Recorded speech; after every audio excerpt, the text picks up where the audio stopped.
Eu agradeço esta oportunidade para podermos falar. O que é que eu já fiz aqui? Ok. Para podermos falar de um tema que me é extremamente caro, um tema que nós vamos perceber que interfere muito mais na nossa saúde do que nós podíamos pensar e que interfere garantidamente naquilo que nós fazemos no dia seguinte, depois de dormirmos uma noite melhor ou pior.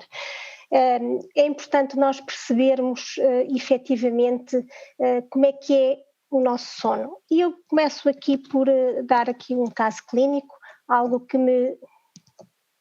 Eu acho que estou a fazer aqui... Eu tenho que voltar atrás. Deixa-me só fazer aqui... Não sei pelo... Ok, acho que agora já estamos cá.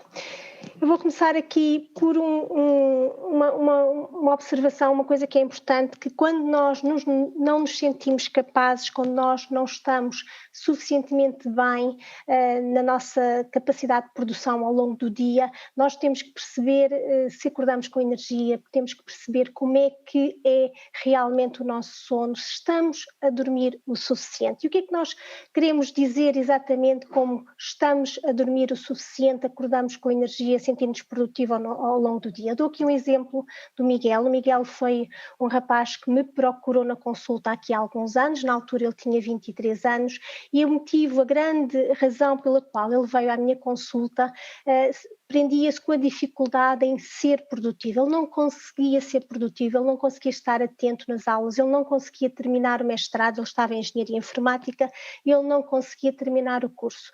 Com muitas queixas de cansaço, muitas queixas de stress, um stress que era em crescendo, pois não estava a conseguir ser produtivo, e isso acabou por lhe gerar um quadro de insónia, em dificuldade em dormir, quando achava que tinha que dormir, quando achava que era necessário começar a descansar para ser produtivo ao longo do dia.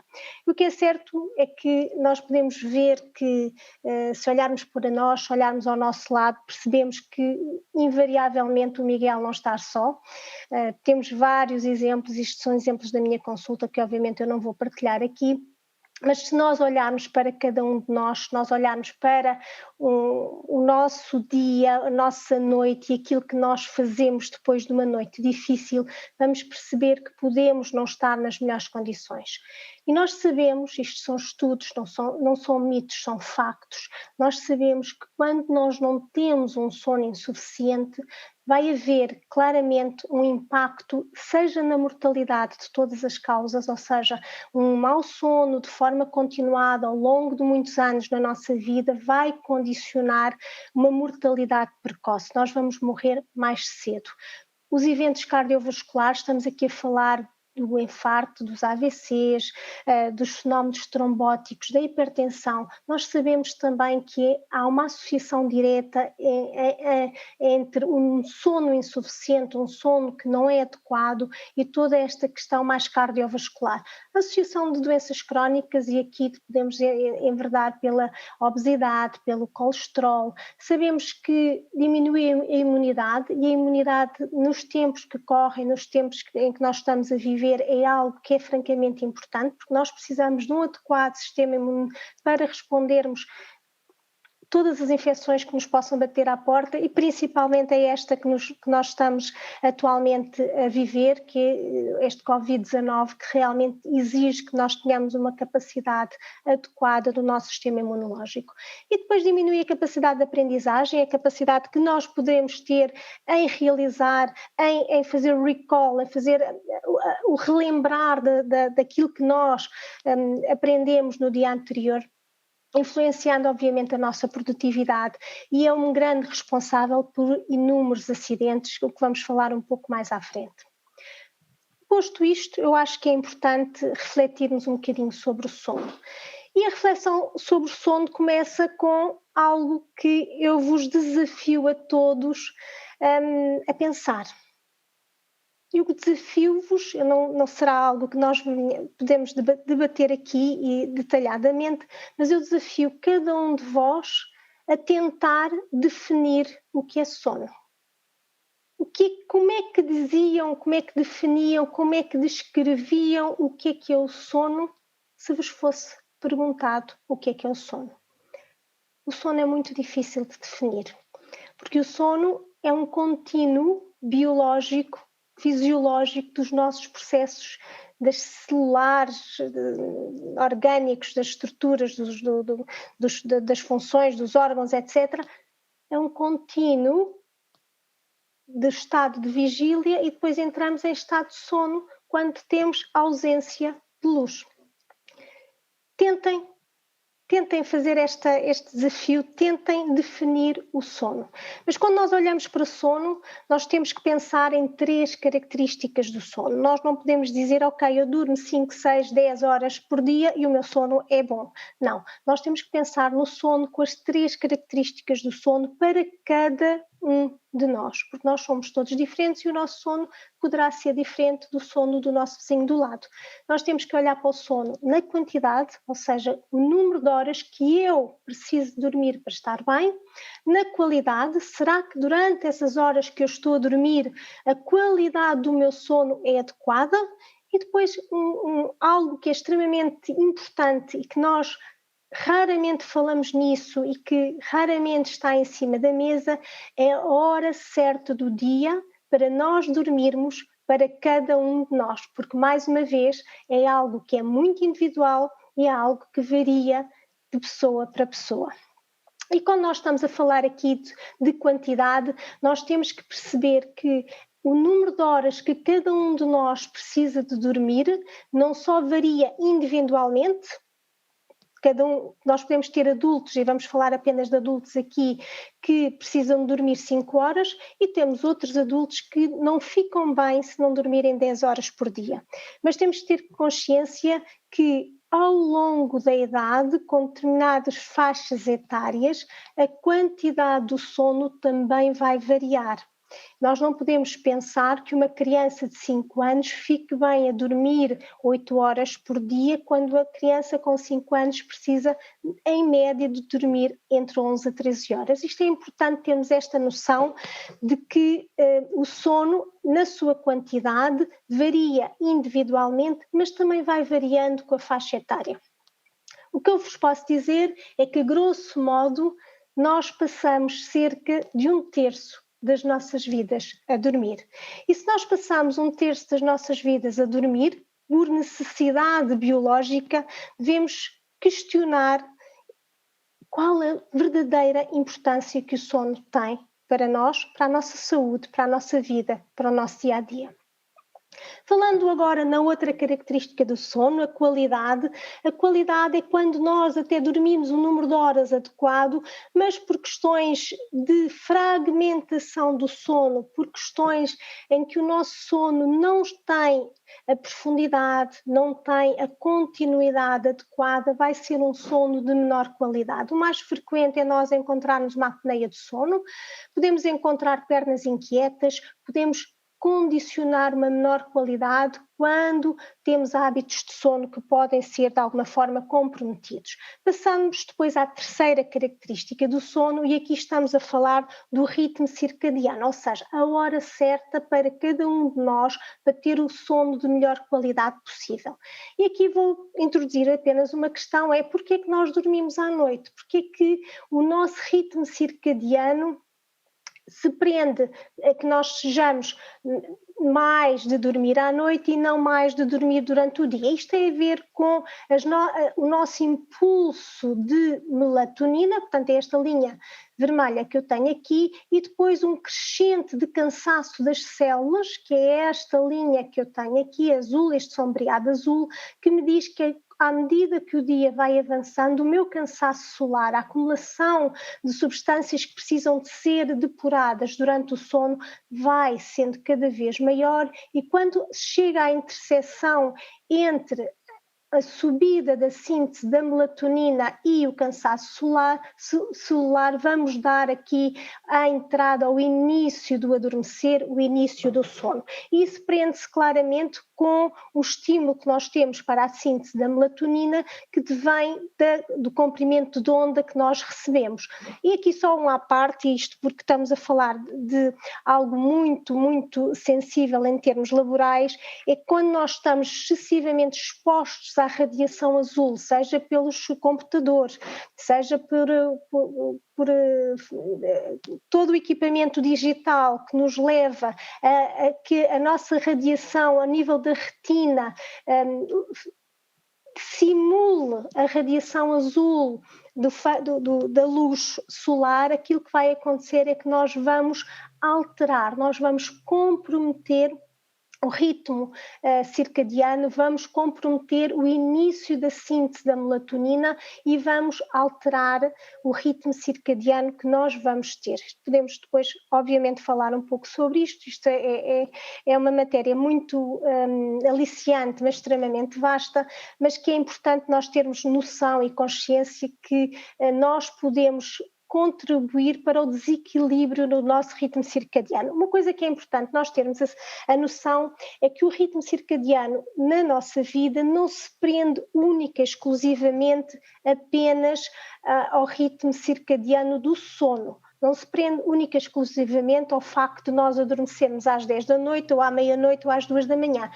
Todas as nossas funções celulares, todas as nossas capacidades, mais ou menos orgânicas, mais ou menos mentais, estão ligadas e estão associadas a um ritmo circadiano próprio de cada indivíduo. Eu dou aqui alguns exemplos, por exemplo, às 10 da manhã, se nós considerarmos um ritmo circadiano mais normal ou mais frequente, e nós falamos dentro de um pouco sobre isso, nós podemos perceber que às 10 da manhã, se calhar, nós temos um pico do estado de alerta, o melhor tempo de coordenação vai ser, e a melhor coordenação, o tempo de reação, a melhor coordenação vai ser a seguir ao almoço, maior eficiência cardiovascular e força muscular pelas 5 da tarde e por assim, por aí fora, ou seja, cada hora do dia prende-se com um ritmo circadiano para uma função à qual vai haver uma melhor apetência, vai haver um melhor desempenho, vai haver uma melhor capacidade de o fazer. É importante nós termos esta noção, é fundamental, até porque aquilo que eu quero mostrar aqui é que nós não somos todos iguais.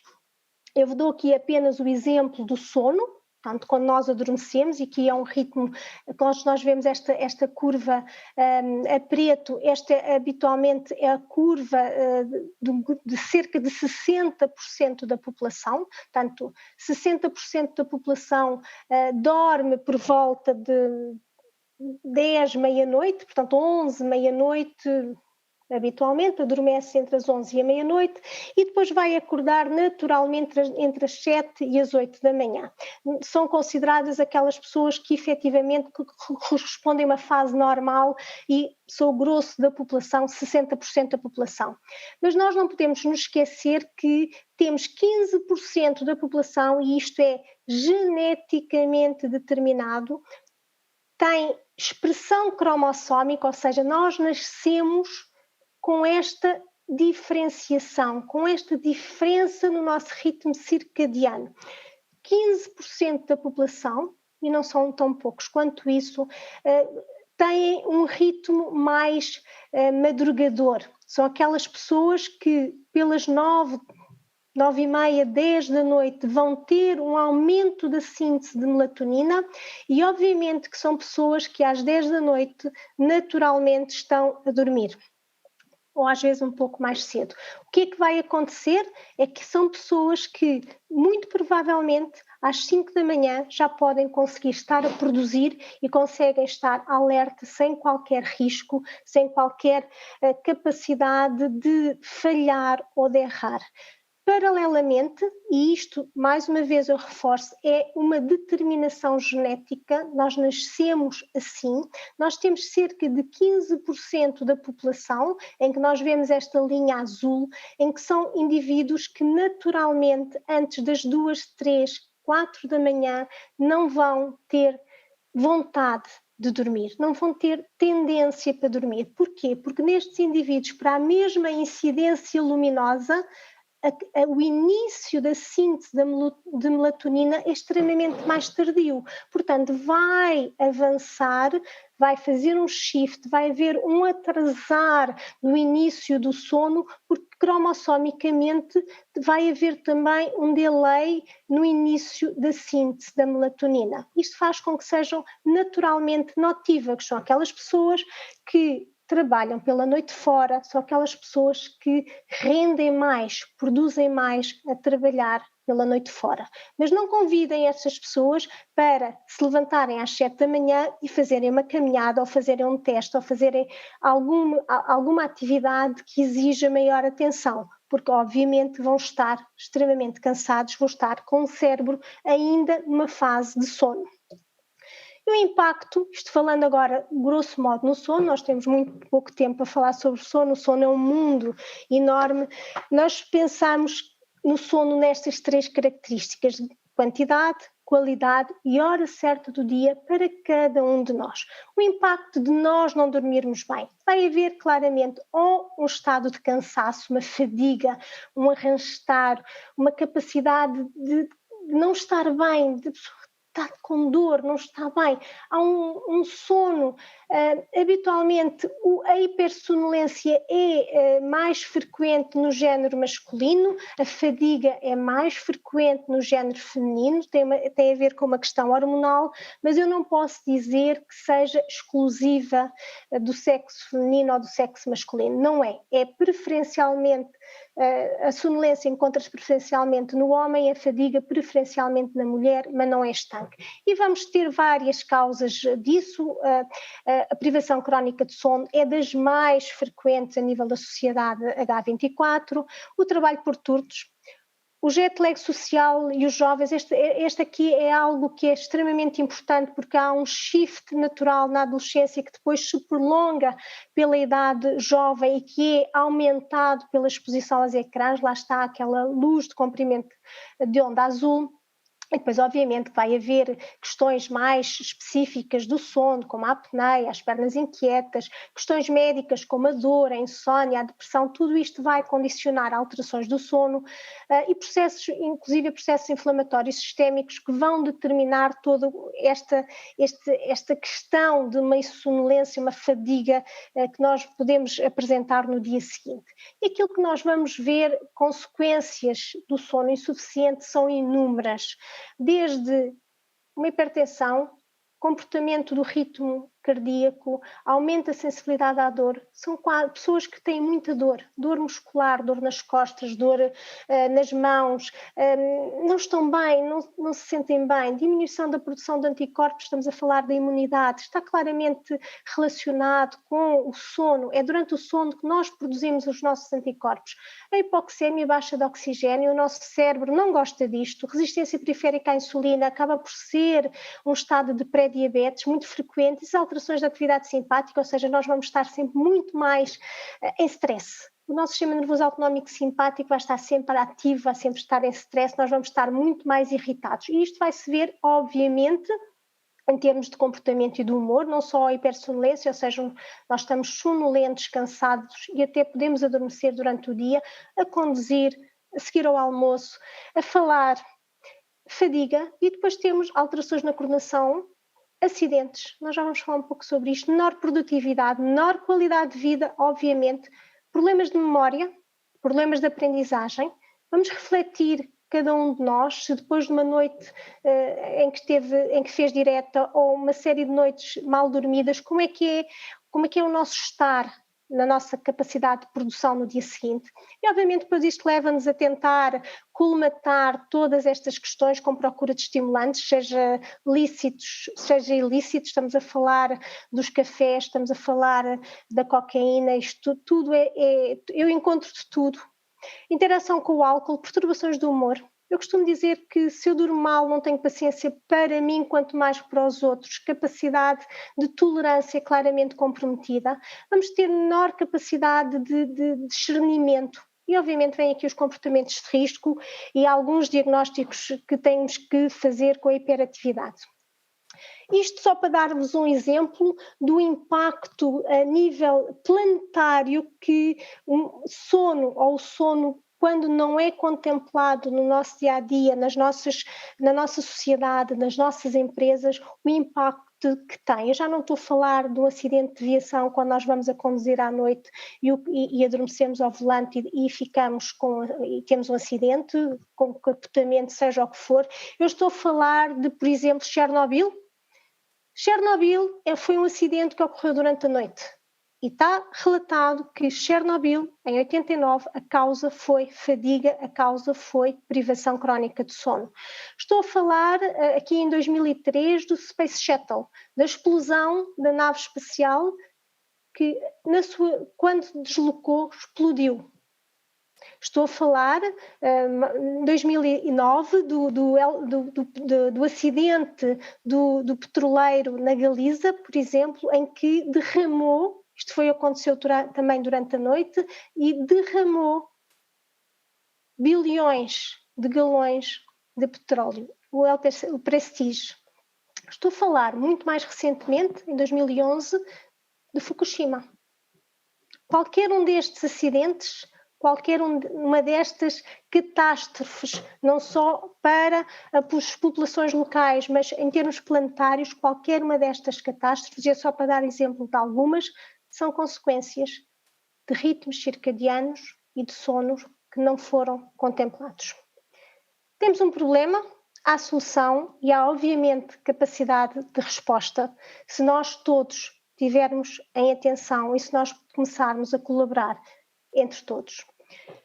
Fundamentalmente, eu aqui debato muito sobre a necessidade de nós todos conhecermos o nosso sono. É um autoconhecimento. É fundamental nós percebermos, nós termos consciência do número de horas que precisamos de dormir e respeitar o nosso sono. Ou seja, se eu preciso dormir 8 horas, eu não vou ficar bem com 5 horas. É importante nós disponibilizarmos nas nossas 24 horas o tempo que precisamos para dormir. Se nós dormirmos o tempo adequado e se a qualidade do sono, ou seja, se dormirmos as horas adequadas e mesmo assim acordarmos cansados ou acordarmos com alguma necessidade de ainda dormir algo mais, vamos ter que perceber se está comprometida a qualidade do nosso sono ou se nós não estamos necessariamente a dormir na nossa hora certa do dia. E o que eu queria deixar aqui a mensagem, que é mesmo muito importante, é que o nosso sono é todo diferente. Nós somos realmente todos diferentes em termos biológicos e na maneira como precisamos de dormir. E se calhar isto faz-nos todo o sentido na nossa sociedade H24. Porque quando eu vos falei há pouco que efetivamente 15% da população é early type, 15% da população é late type, ou seja, nós temos 15% da população que acorda naturalmente às 5 da manhã, apta para trabalhar, temos 15% da população que entre as 4 e as 5 da manhã é a hora que se vai deitar naturalmente, e se nós sabemos que 30% da população mundial trabalha por turnos, por que é que nós não estamos a usar a nossa cronobiologia, a nossa mãe natureza, a nossa diferenciação para promover ritmos de trabalho adequados a cada pessoa? Porque nós somos todos iguais, nós efetivamente somos todos diferentes, mas somos todos importantes e todos necessários. É importante nós levarmos este conhecimento para a sociedade, levarmos este conhecimento para as empresas, porque muitas das doenças que nós temos atualmente deixam de existir garantidamente e muitos dos acidentes que ocorrem diariamente com menor ou maior impacto deixam de ocorrer. E realmente o meu sono garantidamente não é igual a de nenhum outro, é o meu sono. E com isto termino. Sandra, e termina muito bem, porque terminou a tocar aí num ponto muito interessante, que é precisamente o trabalho por turnos, e temos aqui uma questão precisamente sobre esse tema, que é da Iris Arriscado, que faz a seguinte pergunta: como diminuir o impacto do trabalho por turnos nos ritmos de sono dos indivíduos, que muitas vezes são trabalhos que exigem muita atenção e também são exigentes fisicamente? Tem muito a ver com isso. A grande questão é que os nossos ritmos circadianos são ritmos, ou seja, nós devíamos, quem é early type e precisa de dormir às 9, 10 da noite, deve deitar sempre às 9, 10 da noite e às 5, 4, 5 da manhã está a trabalhar. Quando nós estamos a falar de trabalhos por turnos e porque a sociedade não está preparada para isso, põe um indivíduo que tem um ritmo, por exemplo, madrugador, ou um ritmo do mais frequente, ou um ritmo mais tardio, põe um indivíduo a fazer turnos rotativos, manhã, tarde, noite, noite, dia, tarde. E sim, nós temos é que perceber que eu tenho uma pessoa que vai fazer preferencialmente o turno da noite, que é a pessoa notívaga, e que trabalha muito bem durante a noite e não erra e não desgasta e consegue render durante a noite. E eu tenho uma pessoa madrugadora que pode agarrar o terminar da pessoa notívaga durante essa noite. Porque pôr uma pessoa notívaga que claramente antes das 3, 4, 5 da manhã não tem sono, e se nós olharmos não são tão poucas quanto isso, a trabalhar às 7 da manhã, a fazer trabalho de coordenação e de atenção, não vai correr bem. É a mesma coisa, eu vou dar o mesmo exemplo, é a mesma coisa que nos porem a nós, todos, às 4 da manhã a fazer um exame. Nós não vamos estar com a mente capaz, nós não vamos estar despertos, nós não vamos ter a concentração adequada às 4 da manhã para fazer um exame nacional, por exemplo. Sandra, continuamos aqui a receber questões e temos aqui uma questão da Catarina, talvez um pouco mais simples de responder. Dormir 8 a 9 horas, mas interrompido durante a noite por causa dos filhos, é prejudicial? Durmo assim há 9 anos. Muito obrigada pela partilha. Bom, isso pode ser mais simples de responder, mas não é necessariamente mais simples. É assim, quando as crianças são pequenas, principalmente no primeiro ano de vida, isso é expectável, a criança no primeiro ano de vida não tem o seu ritmo circadiano estabelecido, tem o ritmo que nós chamamos ultradiano, que é aquele de 3 em 3 horas e está a dormir, e está a comer, e está a dormir, e está a comer. Agora, a partir de um ano de vida, é expectável que as crianças consigam fazer a sua noite o tempo todo. Portanto, ou essa pessoa tem filhos em escadinha, e aí estamos aí com essa questão dos 9 anos com muita dificuldade, ou as próprias crianças têm que ser avaliadas nesse sono, porque a partir de um ano, e já estou a dar aqui às vezes os 6 meses até aos 18 meses, o sono das crianças deve ser contínuo, a não ser que haja algumas perturbações do ritmo circadiano comportamental na criança ou roncopatias, pernas inquietas que podem acontecer na criança e perturbar o sono. Mas, por norma, esse vai ter que ser uma situação que deveria ser avaliada. Muito bem, eu creio que entretanto com a sua resposta a Catarina Fonseca vai certamente então perceber qual é a sua situação e agir em conformidade com aquilo que for o melhor para ela. Temos aqui mais uma questão da Isa Alves Dias que lhe pergunta se é possível ajudá-la a identificar ou como é que ela pode identificar os diferentes tipos de trabalhadores, os que trabalham melhor mais cedo e os que trabalham melhor mais tarde. Há perguntas muito fáceis que nós podemos fazer e nós conseguimos diferenciar os ritmos quando nós perguntamos a uma pessoa que se isto de forma fácil, pronto, isto depois há muitos processos que podem estar aqui no meio. Eu costumo perguntar se a pessoa gosta de trabalhar pela noite ou se, pelo contrário, é uma pessoa que gosta de trabalhar logo de manhã. Portanto, é uma apetência individual, é algo que vem com a própria pessoa. Se sempre foi assim, se neste momento, por exemplo, há um período difícil em que mudou o paradigma anterior, portanto, mas perguntar, ok, trabalha melhor de noite, trabalha melhor de manhã. Como é que é o ritmo da pessoa? Qual é a refeição? Porque a hora que nós comemos também está relacionada com o nosso ritmo circadiano, porque todas as nossas células funcionam com base no ritmo solar, qual é a refeição que a pessoa prefere. Prefere saltar o pequeno almoço, ou seja, o pequeno almoço não é uma refeição importante, é daquelas refeições que se eu tiver que tomar é mesmo obrigado, por exemplo, aí pressupõe logo que aquele ritmo é um bocadinho mais tardio. Ou pelo contrário, o pequeno almoço é a primeira refeição, é imprescindível, a pessoa não consegue parar sem o pequeno almoço, ou passar sem o pequeno almoço. Habitualmente são aquelas pessoas que às 4h30, 5 da manhã começam a despertar e obviamente depois às 7, 8 da manhã já estão a comer.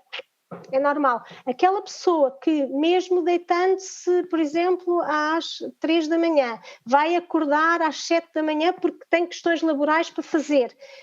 Aquele pequeno almoço não é uma refeição tranquila, porque naturalmente aquela pessoa só ia acordar às 11 da manhã ou meio-dia.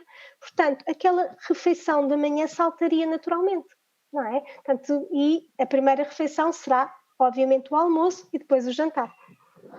Eu saltaria e muitas vezes salto, na verdade. Porque se calhar não precisa dele. Exatamente.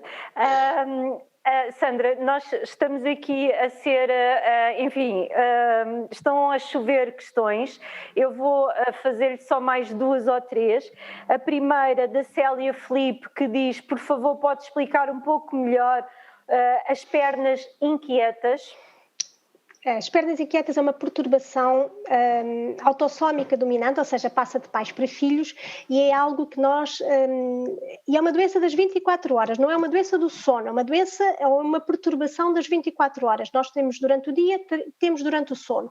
Está muito relacionada com nutrientes que nós temos no nosso organismo, nomeadamente ferro, nomeadamente ácido fólico, são vitaminas, portanto está muito relacionada com o nosso estado nutricional e com a capacidade que esses nutrientes têm de atingir as células, alguns núcleos celulares do sistema nervoso central. O que é que faz? Faz com que a pessoa, quando tem esta doença mais ativa, tenha uma irrequietude, tenha uma dor, tenha um desconforto, tenha uma sensação de difícil descrição, mas muito dolorosa, muito incomodativa, muito angustiante, de ter que mexer as pernas.